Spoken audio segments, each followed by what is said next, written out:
السلام عليكم. ان شاء الله النهارده في الفيديو ده انا بتحدى محلات بلبن.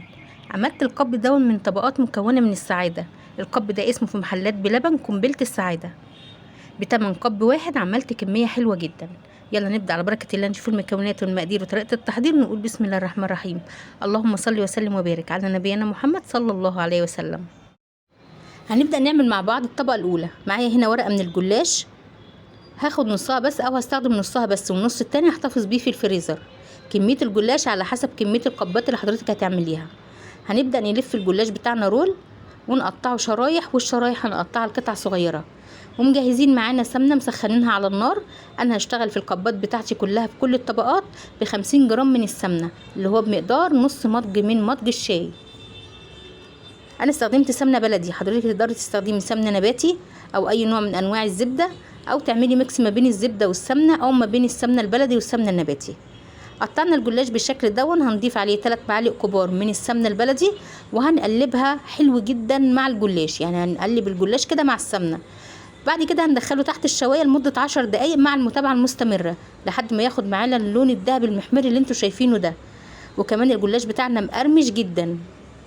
انا هنا ما حليتش الجلاش باي حاجه، لا حليته بسكر بودر ولا بسيرب. هنركنه دلوقتي ونحليه في اخر الوصفه. اهم حاجه ان احنا نتابع الجلاش وهو تحت الشوايه، عشان الجلاش من الحاجات اللي بتاخد لون بسرعه، عشان ما تلسعش مننا ولا يتحرق مننا. تعالوا بقى نبدا نعمل مع بعض الطبقه التانية. معايا ربع كيلو من الكنافه، انا كنت مفرزاها في الفريزر، ولما طلعتها كسرتها بايدي فنعمت معايا بالشكل اللي انتوا شايفينه ده. انا هحلي هنا الكنافه ب4 معالق كبار من السكر البودر، وضفت عليهم كمان معلقه 1 جرام من الفانيليا او كيس من الفانيليا. الفانيليا هتديني ريحه حلوه جدا وطعم للكنافه. والسكر هنا هيخلي الكنافه بتاعتنا مسكره وفي نفس الوقت مقرمشه، وفي نفس الوقت هتاخد معانا اللون الذهبي. هضيف على الكنافه 4 معالق كبار من السمنه البلدي زي ما انتم شايفين كده، بمقدار معلقه الطعام، لكن المعلقه اللي في ايدي دي معلقه صغيره، لكن انت هتضيفي 4 معالق كبار بمقدار معلقه الطعام. هنقلب السمنه مع الكنافه بالشكل اللي انتم شايفينه ده. هنجهز بقى صينيه وننزل بيها بالكنافه بتاعتنا، وهندخلها برضو فرن ساخن مسبقا على درجة حرارة 200 في الرف الأوسط تحت الشواية. مش هشغل عليها غير الشواية بس، مع المتابعة المستمرة لمدة ربع ساعة لحد ما تاخد اللون الذهبي الجميل اللي انت هتشوفيه معايا. المهم أهم حاجة برضو مع المتابعة المستمرة، لأن الكنافة برضو من الحاجات اللي بتاخد لون بسرعة، يعني كل دقيقة أو دقيقتين كنت بقلبها. ودي كده الكنافة بتاعتنا. هنركن كده دي الطبقة التانية، هنعمل مع بعض الطبقة التالتة. معايا كوبايه من الرز المصري، انا غسلاه بس مش نقعاه، بمقدار مضج الشاي. هنضيف كمان 4 كوبايات من الميه بمقدار مضج الشاي اللي انا عايرت بيه الرز. وهنرفع الرز بتاعنا على نار متوسطه لمده تلت ساعه، وهنغطي الرز بتاعنا.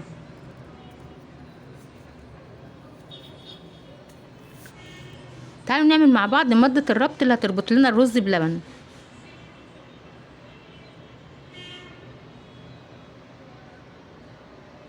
نص كوبايه من اللبن، هضيف عليها 3 معالق من النشا. اهم حاجه نتاكد من جوده النشا، لان في نوع نشا ما بيربطش المهلبيه وما بيربطش الرز بلبن. تمام.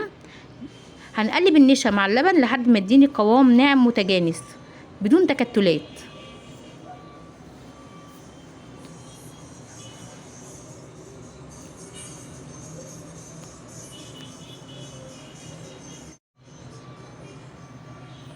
هنرجع للرز بتاعنا ده. كده الرز بتاعنا استوت. اول لما تمسكي الحبايه كده تلاقيها استوت في ايديكي، ويكون شرب الميه زي ما انت شايفاه بالشكل ده. المهم ان احنا نقلبه من وقت للتاني عشان ما تلسعش مننا.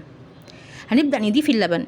الكوبايه من الرز اللي انا حطيتها في الاول ضفت عليها 1.5 كيلو من اللبن، وممكن نضيف 2 كيلو من اللبن، وممكن نضيف 1 كيلو من اللبن بس مش اقل من كده. ضفت كمان مضج من السكر بمقدار 100 جرام، اللي هو بمقدار مضج الشاي، والسكر هنا على حسب الرغبه. اهم حاجه ومن نجاح اي رز بلبن نوع اللبن اللي انت بتستخدميه. انا استخدمت هنا لبن فلاحي، متاكده ان هو مش منضاف عليه ميه، وده اللي هيخلي لي الرز بلبن بتاعي بعد ما يربط يعمل لي الوش الحلو المكرمش. لو حطيت لبن منضاف عليه ميه مش هيديني نتيجه حلوه، او لو حطيت لبن معلبات مش هيديني نتيجه حلوه. ومن نجاح برضو الرز بلبن عشان يديك الوش المكرمش المعلقتين القشطه اللي احنا بنحطهم، بس تقدري تستغني عنهم لو اللبن بتاعك دسم جدا. هنضيف كمان او هننكه الرز بلبن بتاعنا بذره من الفانيليا اللي هي بمقدار 1 جرام او كيس من الفانيليا، وممكن نستغنى عن الفانيليا ونضيف ميه ورد او ميه زهر. هنقلب بقى كل المكونات دي مع بعضها، واول ما اللبن والسكر والمكونات كلها اللي احنا حطيناها تبدا تغلي هننزل بقى عليهم بماده الربط بتاعتنا. اول ما اللبن غلي بالشكل ده بدات انزل بماده الربط. بننزل بماده الربط زي ما انت شايفه مره واحده، وما برفعش ايدي من الحله، بفضل اقلب على طول كده لحد ما الماده الرابطه دي احس ان هي استوت معايا او بدا الرز بلبن بتاعي يربط. لو ما قلبتهاش على طول النشا هيتكتل معانا في الرز بلبن وهيبقى فيه كتل، فلازم نقلب على طول وايدينا فيه. هنسيب بعد اضافه الماده الرابطه اللي هي اللبن والنشا، هنسيب الرز بلبن على البوتاجاز او على النار لمده 7 دقايق بعد اضافه النشا، عشان النشا بتاعنا يستوي والرز بلبن كده يربط ويدينا نتيجه حلوه. طب اعرف القوام المظبوط ازاي؟ زي ما انت شايفه كده ده القوام المظبوط، ده قوام بتاعه تقل كده وبقى يعني حلو معايا. هنعرف ازاي؟ هوريكي دلوقتي. انا باخد كده شويه من اللبن على الكبشه وبعمل خط بالشكل ده، الخط ما قفلش على بعضه، يبقى هنا كميه اللبن اللي احنا حطيناها وماده الربط حلوه جدا. او القوام بتاع الرز بلبن بقى مظبوط معايا جدا اول ما نعمل الخط ده، والخط ده ما يسيلش وما يجيش على بعضه او ما يقفلش. دي القبات اللي احنا هنشتغل بيها. القبات دي كلها موجوده في محلات مستلزمات الحلواني، وكمان موجوده في محلات مستلزمات الاكياس البلاستيكيه بتاعه الطعام اللي احنا بنجيبها للتلاجة. تقدري تشتغلي في قبات مربعه او قبات مدوره، اي نوع قب عندك اشتغلي فيه. اول طبقه هنحطها انا هستخدم هنا بديل النوتيلا، انا استخدمت هنا ميكستيلا. طبعا الطبقه الاولى اللي انا هحطها في القب هي هتبقى اخر طبقه بالنسبه لنا لما نيجي ناكل القب، دي هتبقى اخر طبقه بالنسبه لنا، فلازم تبقى اخر طبقه كده في القب. حاجه كده من السعاده، معلقه من النوتيلا. وطبعا انا مخففه هنا النوتيلا بشويه من الزيت، لان القب ده هيدخل ياخد درجه بروده في التلاجة عشان يبقى تحليه كده ساقعه، فالنوتيلا هتتماسك. نحط معلقه حلوه كده من النوتيلا نغطي بيها ارضيه القب.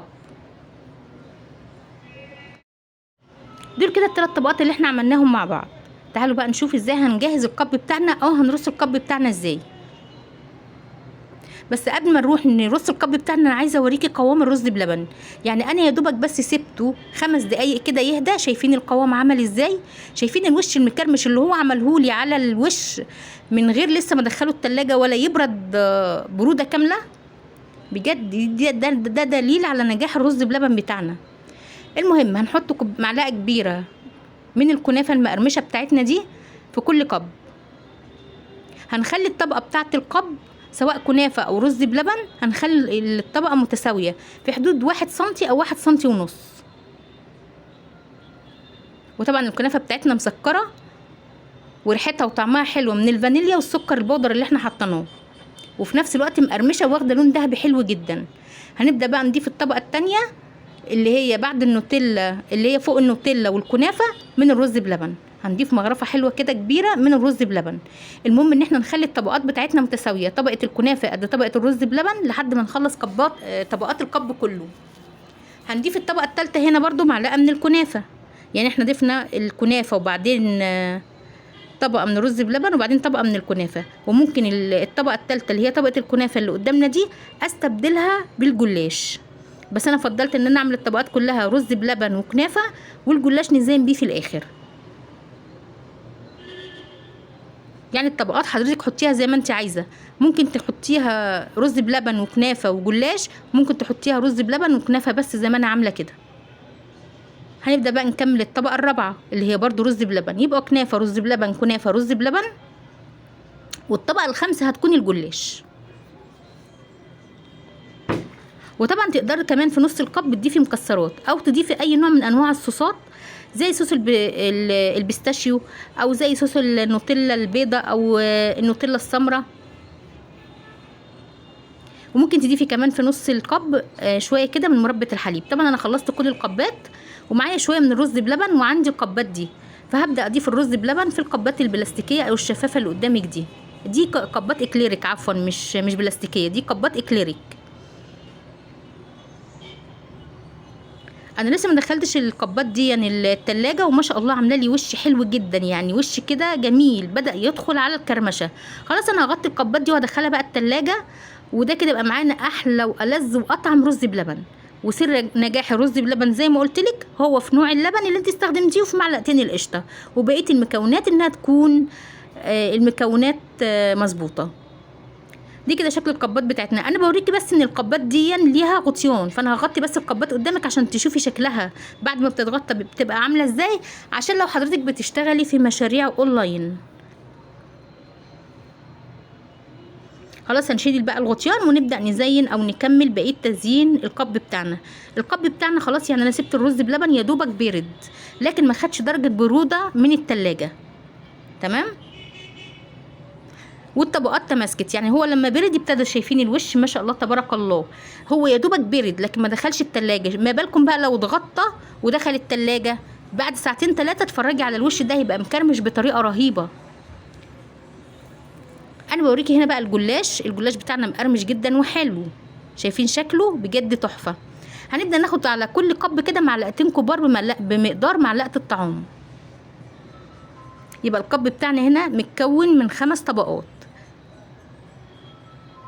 وبطعم وريحه السمنه البلدي، يعني بجد حاجه مفيش بعد كده، تحفه. لو عملتيه مش هتشتريه من بره تاني، ولا هتشتري اي حاجه من بلبن تاني، لانك انتي القب ده جميل جدا ومعمول في البيت بقى بنظافه، ومش هتشتريه من محلات بلبن تاني او من اي محل يعني عامه.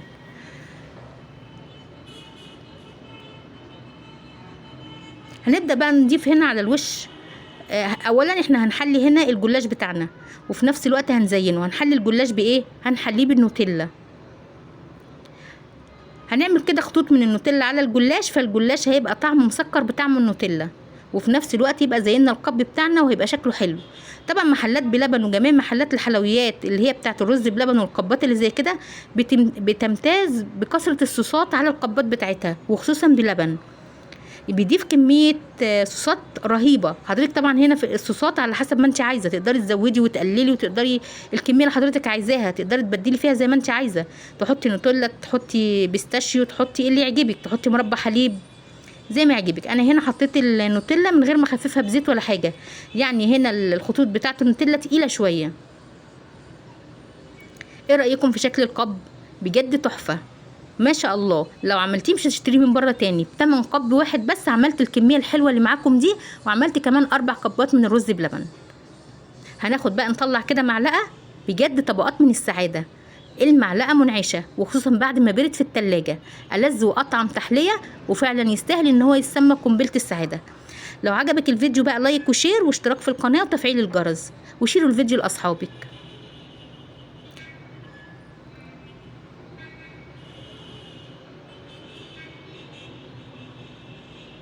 ايه رأيكم؟ طبقات من السعادة وبالسمنة البلدي.